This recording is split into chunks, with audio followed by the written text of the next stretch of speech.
It's me, guys. It's the Tycoon coming back to you in another review, and this is of Quiet on Set, the dark side of kids' TV. This is actually quite a disturbing TV show. Before I actually get into the nitty gritty of it and the behind the scenes, it's a mini documentary, um, 4 episodes. I don't know if there is a fifth one, but it's set around Nickelodeon. It's kind of, it's not kind of, it is disturbing. It's disturbing because after many, many years, and when you keep hearing all about the conspiracy theories about Hollywood and all the rest of that kind of stuff, and then to actually see the actual documentary and the documented evidence behind it, wow, they were right. Many, many of these things were correct. Um, so the series actually focuses on basically the sort of teenage shows that came out in Nickelodeon's heyday, especially Dan Schneider from Schneider Bakery Productions, and how he became this megalomaniac controlling things. He was unstoppable, but he was doing hit after hit TV show, and his history was he was an actor. He did appear on a TV show. I think it was Top of the Class, something like that. I think which had Robin Givens in it, and moved into production. Um, but from there, it's such a sinister take on things. However, however, I have to say this: after watching Surviving R. Kelly, after watching Quiet on Set,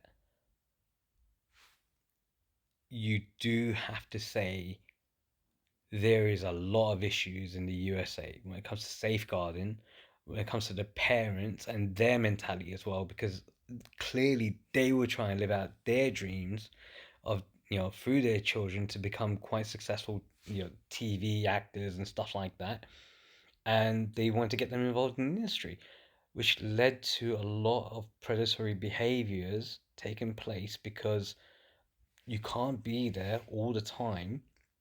And it was kind of heartbreaking watching Drake Bell talk about his experience, which is now come out after 2 decades from the court case. And also, it's quite sinister how many people were defending a pedophile, writing in almost the same language, letters to the judge to try and be more lenient on a pedophile. So, if they're all writing the same kind of letter, same kind of language, it shows that this is a structural issue. There is a lot of very sinister people out there, and they're in positions of power and they're in positions of influence. And unfortunately, they're also got positions where they can make money and break people. And Dan Schneider did show that as well. The controversies that you may have seen of him on TikTok. What was he doing? Ariana Grande, so on and so forth. Janet McCurdy, Victoria Justice, all these actors or actresses, Miranda Cosgrove, so on and so forth. They've all had something there, and this is really sinister that a TV, you know, against USA, there's definitely something really, really wrong with the USA. In terms, and I know if you're an American, you're gonna come out and say, "Ah, we're the best in the world," and all. Clearly, this is taking it to another level. This is where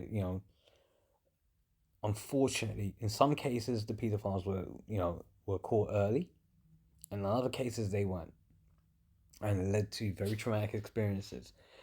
Dan Schneider himself. Let's get the elephant out of the bag and out of the room here.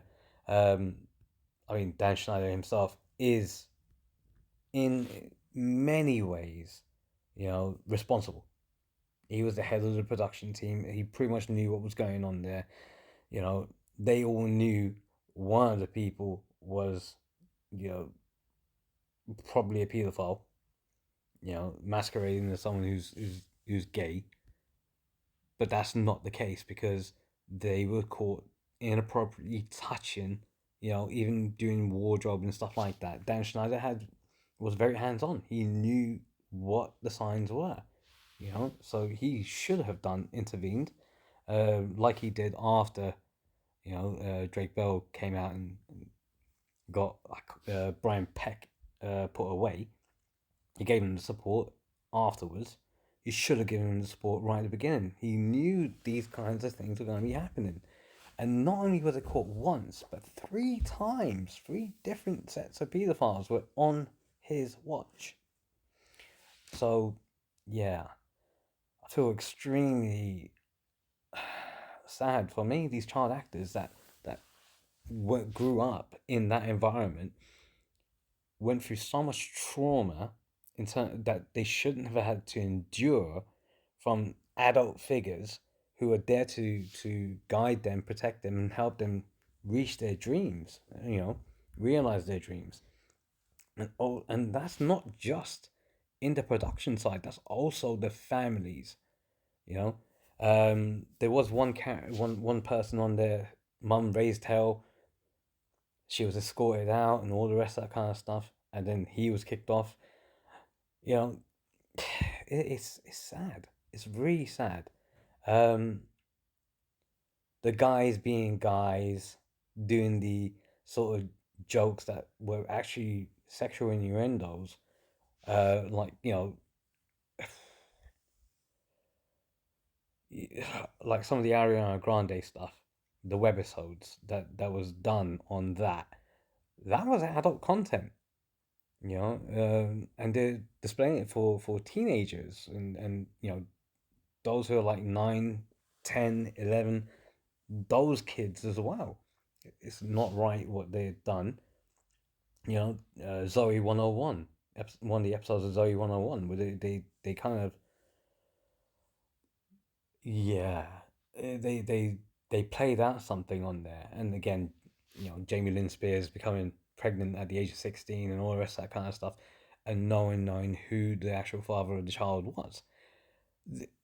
All of this is now, it's coming to the forefront, and nothing's being done about it. If anything, Brian Peck got back onto the set again, a set for the Disney Channel, to work there on The Sweet Life of Zack and Cody. How the hell? And that's after his conviction, where he got 18 months. That's all he got, 18 months. So it shows that not only the legal system is so inadequate, there are people supporting these kinds of people around children. They want the pedophiles around the children, because they were very happy to write letters to support. Crazy. If you've watched the show, let me know, what did you think? And as always, whichever platform you're watching this on, give me a like, give me a follow, give me a subscribe. If you guys don't know how to do that, you all need to go back to school. So says the Tycoon.